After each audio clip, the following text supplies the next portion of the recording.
it seemed to be the accepted kind of truth or knowledge or wisdom that Steven Gerrard was all but already appointed. So much so that bookmakers were starting taking bets on him. And on that day, I spoke to a source who has an in with Steven in the Middle East, and he just said, "Well, I'd put the brakes on a little bit with this. I'm not too sure. I know it's being presented over there as if it's a done deal, but I think there's a big conversation that has to be had between Steven Gerrard and his wife. I think he's asked for a bit of time. So it wasn't, and we kind of raised that flag at the time, Daniel. We said, look, you can't take this for granted. It's not over the line yet. There's a major hurdle for Steven Gerrard to get across, and it's a question of lifestyle. And the lifestyle that they've got in Bahrain, and whether or not this was the right move at the right time. Same sources today now believe that Steven Gerrard has decided that it's even though, and this is the curious bit, I'm told that he still would like to go to Rangers. He still sees this as something he would like to do at a future point. It seems to be the right move, wrong time. Now, I don't know the circumstances around that. We've previously discussed it's not a tax issue because he's clear, he's done his time in terms of he wouldn't be walking into a massive penalty from HMRC for the money that he accrued and earned during his time in Saudi Arabia. That's not the issue. I don't know if there is a financial issue, if it might be something to do with gardening leave or timing of payments that he might be still to receive.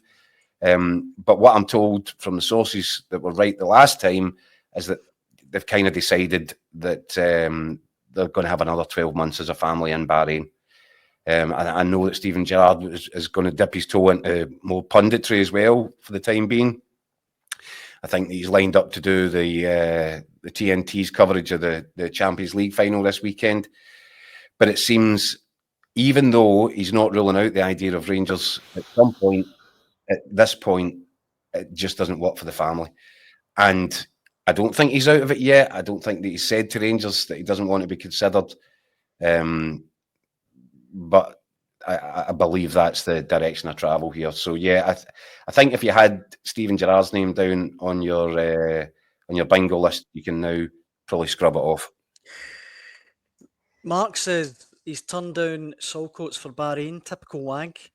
I mean, who can blame him? John says it's a Nat King issue. Listen, I'll let you fill in the blanks. We've got a few other comments coming in. You want to get us pulled off air here? Well, I'll come back tomorrow with an apology. Ed says, in fairness, his wife only saw him win 1 trophy out of 9. That was an empty stadium, so I'm sure she doesn't want the torture of failure again. Stuart says he was favourite the other day, as his accountant told him of a potential tax bill if he comes back from the Middle East too soon. Well, Andrew, I've told you that's not the case. Aye. Andrew is rank rotten. Look at the instant improvement of teams he has left. And there's plenty of other comments coming in of that ilk. Mark says he wouldn't get the Cove Rangers job, never mind Rangers. So it doesn't look like there's a lot of crying about him potentially not being... Well, I'm not sure where these comments are coming from, because I think there was... I don't know, Scott, you probably have your toe in the water with this one better than me, but I thought there was quite a sizable chunk of the Rangers supporters that, discussing the possible candidates, the guys that have been mentioned, the guys that have been spoken to. I think there was a sizable chunk of that Rangers support that were probably siding towards Steven Gerrard. Yeah, I think there was a wee period, Keith, when Gerrard's name was getting kind of ramped up, certainly going making a social media reaction, which is what we always seem to do now. There was a large chunk of the Rangers support quite fancied the idea of Gerrard coming back. Maybe it was in comparison to a couple of other names that were being mentioned at the time, but I think a big section of the support we're getting a wee bit starry-eyed about Gerrard's previous stint. Obviously winning the title, stopping 10 in a row. I think as well, just there's a lot of fans out there that wants that Gerrard type back at Ibrox. That a figurehead. Yeah, definitely. Box office sort of name, yeah. Yeah, that real kind of manager as opposed to head coach, maybe. And of course, as we've said a million times on here, he did tick a lot of boxes. If you were looking at somebody that understands the club, knows the club, the environment, the kind of landscape, Scottish football, knows what it takes to win a trophy with Rangers, win a title, and also somebody that wouldn't be phased, I don't think, about going up against Brendan Rodgers, who obviously knows well, and that will be a big task for anybody coming into the job, particularly if it's a manager that hasn't been in Scotland before, hasn't been at Rangers before. In the case of Ancelotti, never been a manager before.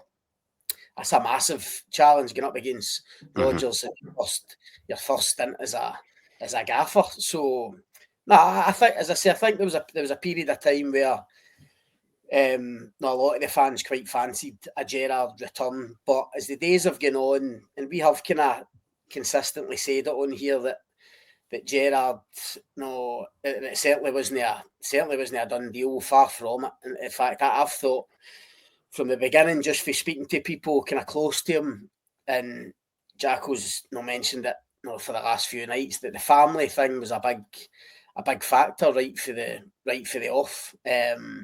He's about to become a granddad as well, Scott, isn't he? Yeah, and I just think we maybe underestimate the kind of the life they've got over there, because I was surprised that the very first person I spoke to when Gerrard's name was mentioned, who's relatively close to him and knows him, they were almost kind of taken aback to say, no, I can't see that happening, just because of the lifestyle that he's got. His family are very settled. I think his kids are in school in Bahrain, which the family really, really like. It's maybe even surprised them as to how kind of happy and how settled they've been. So I'm not that shocked that he's kind of seems to be kind of going out the running, and less likely as the days go on.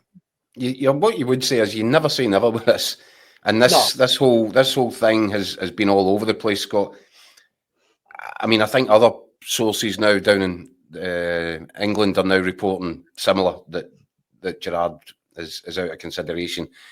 But you just never know. Sometimes you wonder, are people playing games? Is somebody going to come in and say, look, here, if this was the issue, let's sort it? So these things are never over until they're over. But yeah, the chances now, I think, are looking pretty slim. Honestly, listen, Keith, you've got far more experience in these types of situations than me, but with it's this very one, old, you're right. I say that. But like with this one, nothing would surprise you.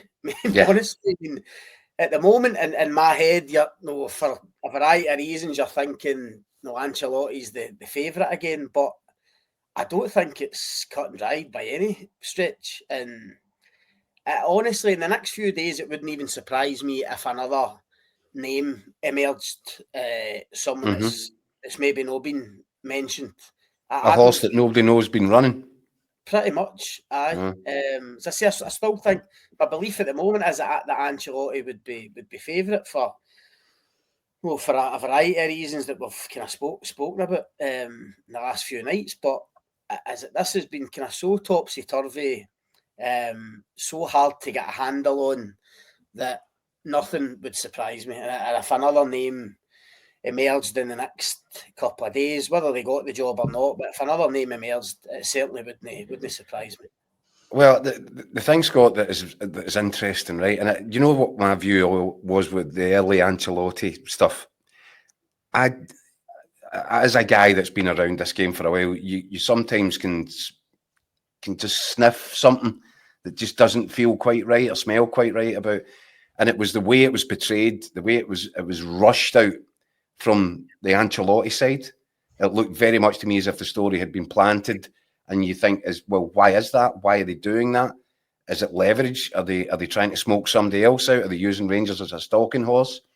All these things, because if you remember, it came out, not only did it first of all come out, within 24 hours he'd got the job. It was a 3-year deal. His backroom team was already assembled, and none of that was true. And then Rangers, if you recall, Scott, I think through yourself, you got a briefing that, listen, guys, we don't even have a preferred candidate at this point. Never mind, have a manager and a preferred choice and a contract offer.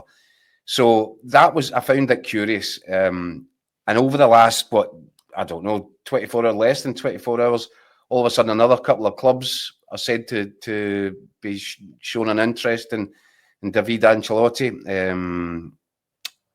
Real, sorry? Deportivo La Coruña. Deportivo La Coruña and Pisa in Italy, who have just won promotion back to the Serie A. I think Pippo Inzaghi was the manager.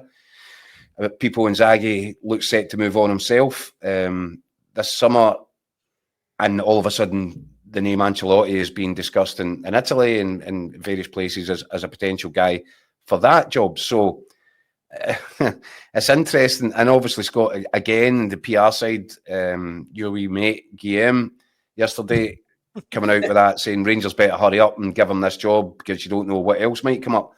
Yeah, that was interesting. So I'm fascinated. I do think there's, and understandably, because of the name Ancelotti and the size of Don Carlo's achievements in the game, there will be a bit of a PR machine around the family. I've just seen at various points various signals and signs that, you know, I wonder if people are using things to their advantage in terms of wanting to get information out into the public, that probably information that Rangers wouldn't have wished to have been out in the public. And that creates an interesting sort of sideshow all in itself for us as journalists. I don't disagree with that, Jacko, but just to counter that, and this is just in my own head,